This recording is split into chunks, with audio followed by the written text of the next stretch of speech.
사도신경으로 신앙 고백드리겠습니다. 나는 전능하신 아버지 하나님 천지의 창조주를 믿습니다. 나는 그의 유일하신 아들 우리 주 예수 그리스도를 믿습니다. 그는 성령으로 잉태되어 동정녀 마리아에게서 나시고 본디오 빌라도에게 고난을 받아 십자가에 못 박혀 죽으시고 장사된 지 사흘 만에 죽은 자 가운데서 다시 살아나셨으며 하늘에 오르시어 전능하신 아버지 하나님 우편에 앉아 계시다가 거기로부터 살아있는 자와 죽은 자를 심판하러 오십니다. 나는 성령을 믿으며 거룩한 공교회와 성도의 교제와 죄를 용서받는 것과 몸의 부활과 영생을 믿습니다. 아멘. 찬송가 279장입니다. 279장.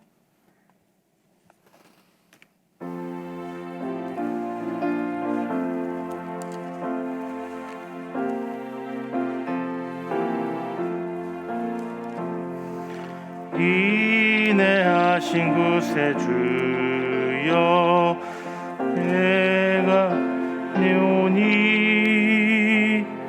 죄인오라 하실 때에 날 부르소서. 주여 주여 내가 비오니 죄인오라 하실 때에 날 부르소서. 자비하신 보좌 앞에 꿇어 엎드려 자복하고 회개하니 믿음 주소서. 주여 주여 내가 비오니 죄인오라 하실 때에 날 부르소서. 주의 공로 의지하여 주께 가오니 상한 마음을 고치시고 구원하소서. 주여 주여 내가 비오니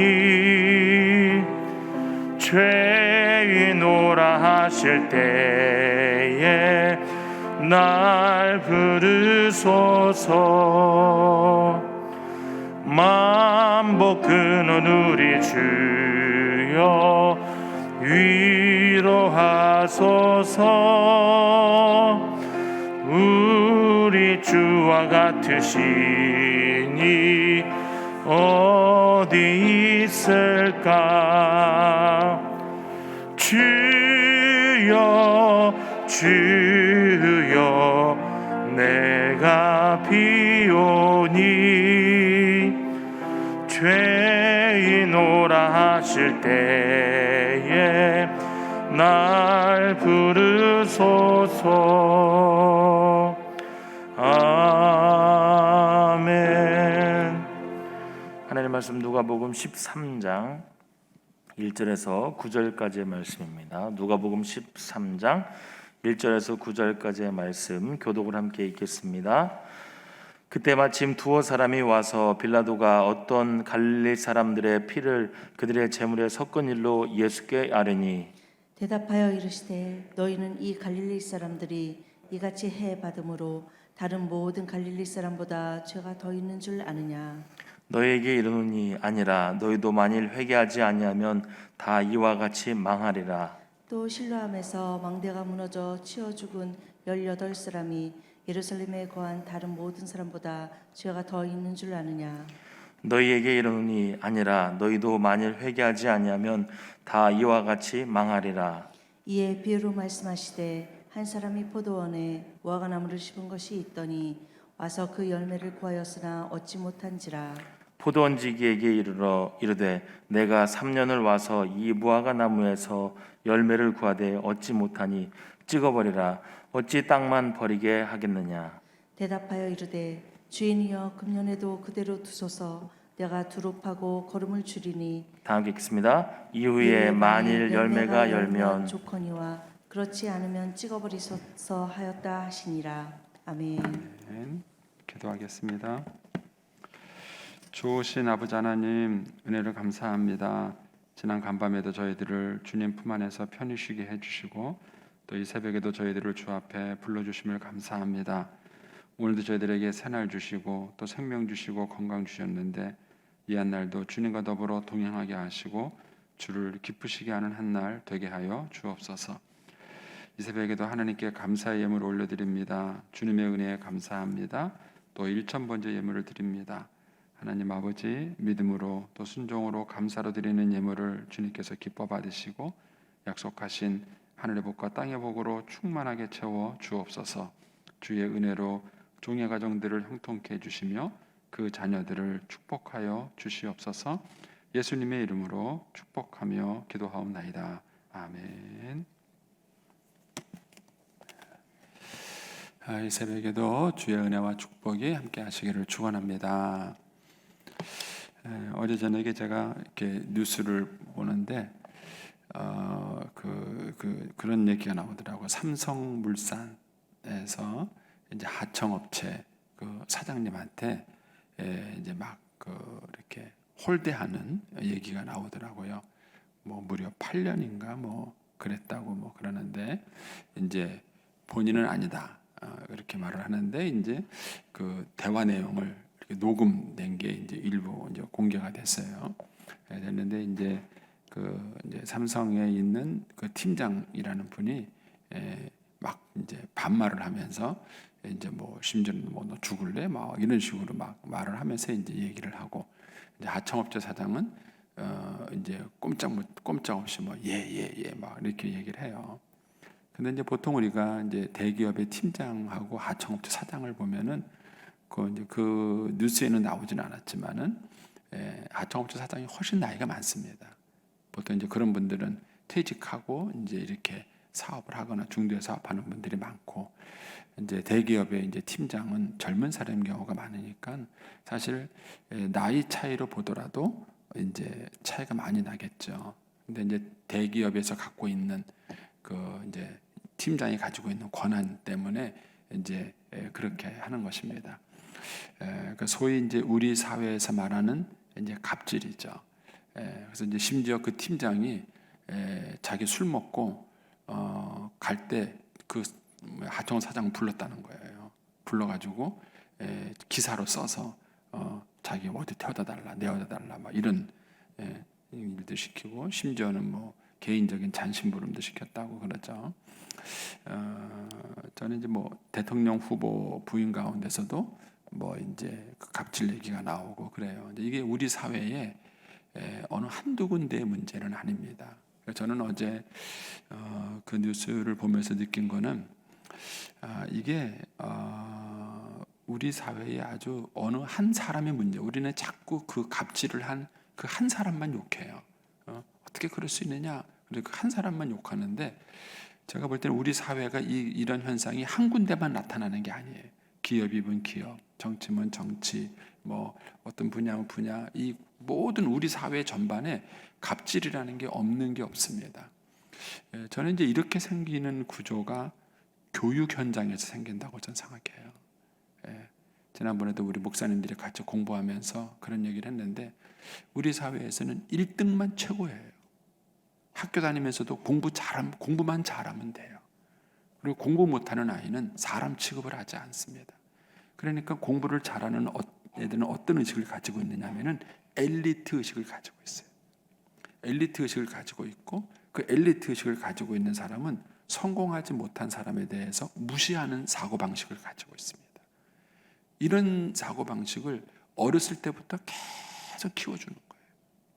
그러니까 나는 대기업에 있고 너는 중소업체 사장이니까 너는 내 하인이야. 이런 의식을 가지고 있는 거예요. 그냥 어떤 기능적 의식을 가지고 있는 것이 아니에요. 그래서 우리 사회가 굉장히 심각한 위기에 빠져 있습니다. 오죽하면은 청소년 아이가 할머니한테 담배 심부름을 시키겠어요. 이것도 일종의 갑질이에요. 그러니까는 연약한 사람을 돕고 섬기고 이런 의식을 가지고 있는 것이 아니라 우리 사회 전반이 힘 있는 사람이 힘 없는 사람을 누르는, 그리고 서러우면 너 공부해 이거예요. 너 서러우면 공부하고 너 공부해서 1등해. 그러면 너 안 서러울 거 아니야. 이런 어떤 의식과 사고 구조가 우리 사회에 너무 팽배해 있다는 것입니다. 이거를 우리가 바로잡지 않으면 우리 사회가 굉장히 위기에 이제 봉착하게 될 것입니다. 이제 아침부터 갑자기 이런 좋지도 않은 얘기를 왜냐하면 오늘 본문의 말씀이 그 얘기이기 때문에 그래요. 이런 갑질하는 현상이 오늘 우리 시대에만 있는 게 아니에요. 타락한 인간이 가지고 있는 깊은 죄성이에요. 근데 이것이 오래전 옛날부터 있었던 것입니다. 자, 오늘 말씀은 1절부터 5절까지는 사건이에요. 이 사건을 소개하고 있고, 그 다음에 6절부터 9절은 이 사건을 보고 예수님이 교훈하신 설교입니다. 그래서 6절에 이해하고 시작하세요. 이해. 그는 앞에 있는 사건에 대한 주님이 이제 교훈적 얘기를 해주시는 거예요. 그럼 앞에 어떤 사건이 있었느냐 하면 1절에 보시면 그때 마침 두어 사람이 와서 빌라도가 어떤 갈릴리 사람의 피를 그들의 제물에 섞은 일로 예수께 아뢰. 그러니까 이 빌라도라는 정치가가 아주 못된 정치였던 것 같아요. 그러니까 이 사람이 어떤 갈릴리 사람들을 죽여가지고 그 피를 제물에 섞었어요. 근데 뭐 때문에 이런 사건이 생겼는지, 어떻게 해서 이런 거 생겼는지는 소개되어 있지 않아요. 다만 이 사건을 얘기하는 거예요. 그런데 무슨 의도로 이 사람들이 이 사건을 얘기했을까요? 여기는 자세히 설명이 없기 때문에 우리가 알 수는 없는데, 그 얘기를 듣고 답변하신 예수님의 답변을 보면은 무슨 의도로 얘기했는지를 아는 거예요. 그래서 예를 들어서 누가 저한테 어디 갈래? 이렇게 물어보는데, 야 우리 짜장면 먹으러 가자. 그럼 그 친구가 저한테 어디 갈래? 라고 물어보는 거는 밥 먹으러 어디 갈 거냐 이렇게 물어보는 거예요. 근데 그 친구가 저한테 어디 갈래? 근데 야 백화점 가자. 그럼 뭐예요? 어디 쇼핑 가자고 하는 거구나 하는 거예요. 그러니까 어디 갈래라는 그 말 한마디만 가지고는 우리가 알 수 없어요. 그런데 답변하는 사람의 얘기를 들으면 무슨 의도로 그런 질문을 했구나 알 수 있는 것입니다. 그러니까 성경을 보실 때에도 이걸 잘 보시면 돼요. 성경은 굉장히 축약적으로 기록이 되어 있기 때문에 어떤 이 얘기의 질문만 듣고는 그 의도를 다 못할 때는 답변을 보면은 그 사람이 무슨 의도로 그런 질문을 했는지를 알 수 있는 것입니다. 그러니까 이 사람들이 이 사건을 예수님께 전달한 이유가 뭘까? 그 뉘앙스가 예수님의 답변에 담겨 있는 거예요. 그 2절에 가시면 대답하여 이르시되 너희는 이 갈릴리 사람들이 이같이 해를 받음으로, 그러니까 1절이 해를 받은 사건이죠. 이같이 해를 받음으로 다른 모든 갈릴리 사람보다 죄가 더 있는 줄 아느냐 이거예요. 죄가 더 있는 줄 아느냐. 그러니까 아마 1절의 사건을 전달하는 사람은 주님 저것들 죄 많이 짓더니만은 벌 받았습니다. 이런 뉘앙스로 얘기를 한 거예요. 왜냐하면 앞에 예수님께서 너희가 한 홀이라도 감지 아니하면은 거기서 나오지 못할 것이라는 얘기를 하시면서 종말론적 심판에 대한 얘기를 하신 거예요. 그러니까 그때 얘기를 한 거예요. 그때 사람들이 예수님의 설교를 듣고 그렇죠. 사람들이 종말론적 준비를 하지 않고 하나님의 심판받을 거죠. 근데 저기 어떤 사람들이 저렇게 죄를 짓더니만은 빌라도에 의해서 저렇게 죽임을 당했습니다 라면서 마치 죄에 대한 벌을 받은 것처럼 이 사건을 얘기한 것입니다. 근데 이것을 듣고 예수님이 그들에게 얘기하신 것입니다. 3절에 너희에게 이르노니 아니라 라는 거예요. 너는 죄가 다른 사람보다 죄를 더 많이 지어서 그 사람들이 벌 받은 줄 아는데 아니라는 거예요. 아니다 이렇게 말씀하시면서 너희도 만일 회개하지 아니하면 다 이와 같이 망하리라. 남 얘기하지 마. 네가 그런 일이 당할 수 있는 거야 이렇게 생각하는 거예요. 그러면서 주님이 또 다른 사건을 얘기하세요. 4절에 또 실로암 망대가 무너져 치어져 죽은 18사람이 예루살렘에 거한 다른 모든 사람보다 죄가 더 있는 줄 아느냐. 이번에도 뭐 광주에서 아파트 붕괴 사건이 있었지만은 그 피해를 당한 분들, 죽은 사람들을 보면서 우리는 그렇게 생각하는 사람이 있다는 거죠. 저 죄를 많이 지어서 벌 받은 거야. 이렇게 생각하는 사람이 있다는 거예요. 근데 주님께서는 아니다 얘기하시는 거예요. 그래서 5절에 너희에게 이르노니 아니다. 너희도 만일 회개하지 아니하면 다 이와 같이 망하리라. 여러분, 인간이 가지고 있는 사고 구조 가운데 하나가 그런 게 있는 거예요. 욥의 친구들이 그랬죠. 욥의 친구들이 욥이 어느 날 재앙을 당해가지고 재산도 잃어버리고 자식도 잃어버리고 몸도 병들었어요. 근데 자기는 그런 일이 없는 거예요. 그럼 어떤 생각을 하게 되냐면은 나는 저 사람보다 의로워서 괜찮고 저 사람은 나보다 많은 죄를 지어서 벌 받았다. 이게 인간들이 가지고 있는 기본적 생각인 거예요. 그러니까 이런 의식과 잘못된 생각들이 인간의 저변 속에 많이 깔려 있는 거예요. 그래서 내가 저 사람보다 조금 나은 어떤 모습이 있으면 우리는 그걸 낫다고 생각하는 거예요. 낫다. 하다못해 내가 너보다 뭐 건강 관리를 잘하든지 뭘 먹는 걸 잘 먹었든지 뭘 잘해서 내가 건강한 거고 네가 그렇게 아픈 것은 그렇게 네가 잘못했기 때문이라고, 이런 식의 사고 구조를 우리가 먼저 갖는다는 거예요. 여기서 우월의식이 생기는 거예요. 내가 너보다 낫다는 우월의식이 생기고 여기서 갑질이 생기는 거예요. 그러니까 욥의 친구들은 자기들이 고난을 당하지 않았다는 이유 하나만을 가지고 욥에게 와서 설교하는 거예요. 너 똑바로 살아. 너 죄를 지었기 때문에 그런 거야. 네가 죄를 안 지었으면 그런 고난이 너한테 있겠느냐. 그러면서 그 욥의 친구들은 한결같이 욥에게 교훈을 해요. 잔소리를 해요. 그러면서 이제 그를 이제 책망하는 얘기를 하는 거죠. 이런 사고 구조가 문제예요. 근데 여기에 대해서 주님이 6절에 이렇게 설명을 하시는 겁니다. 이에 비유로 말씀하시되 하면서 한 사람이 포도원에 무화과 나무를 심은 곳이 있더니 와서 그 열매를 구하였으나 얻지 못했어요.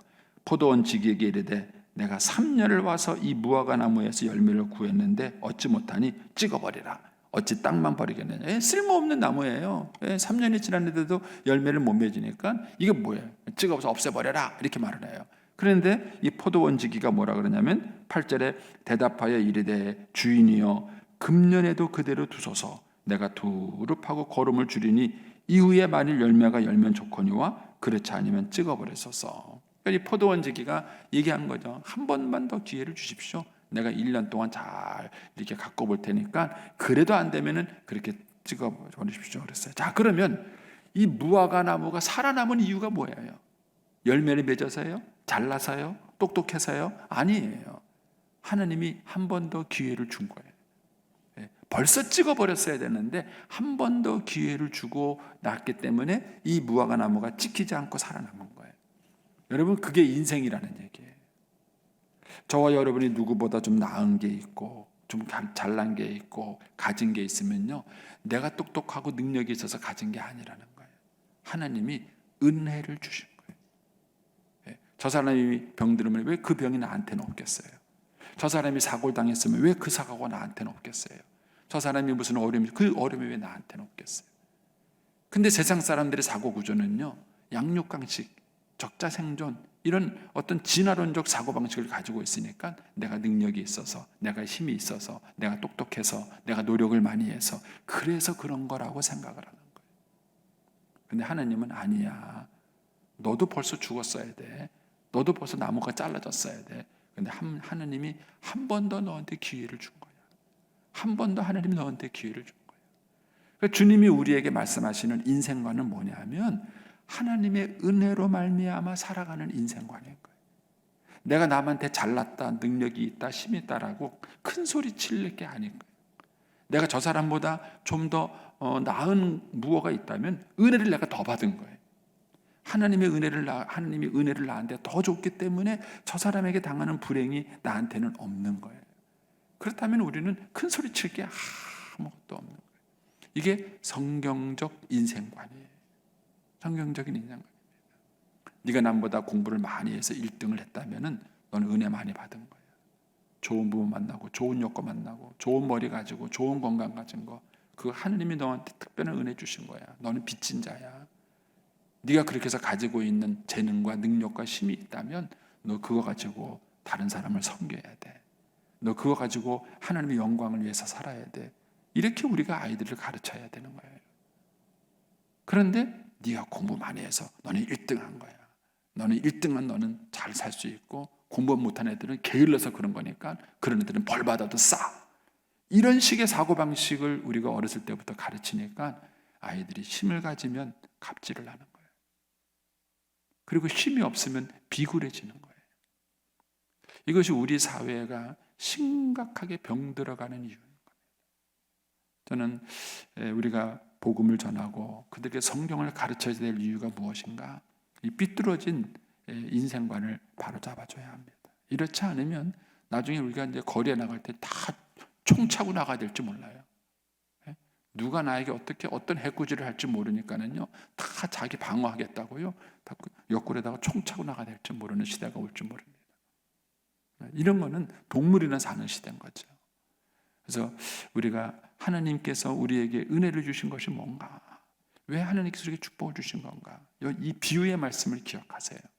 주님은 벌써 찍어버려야 되는 건데 나에게 한 번 더 기회를 주신 거예요. 한 번 더 기회를 주시고 한 번 더 은혜를 주신 거예요. 그리고 다시 한 번 나에게 은혜를 베풀어 주신 거예요. 이 은혜를 가지고 우리가 살아야 되는 거예요. 하나님이 나한테 은혜를 주셨구나. 저 사람이 받지 않는 은혜를 하나님이 나에게 주셨구나. 이 생각을 하고 빚진 자의 마음으로 저와 여러분이 살아가야 하는 것입니다. 오늘 한 날을 살아가실 때에도 저와 여러분이 하나님이 주신 그 은혜를 잘 감당하고 하나님 앞에 겸손한 마음으로 살아갈 수 있게 되기를 축복합니다. 기도하겠습니다.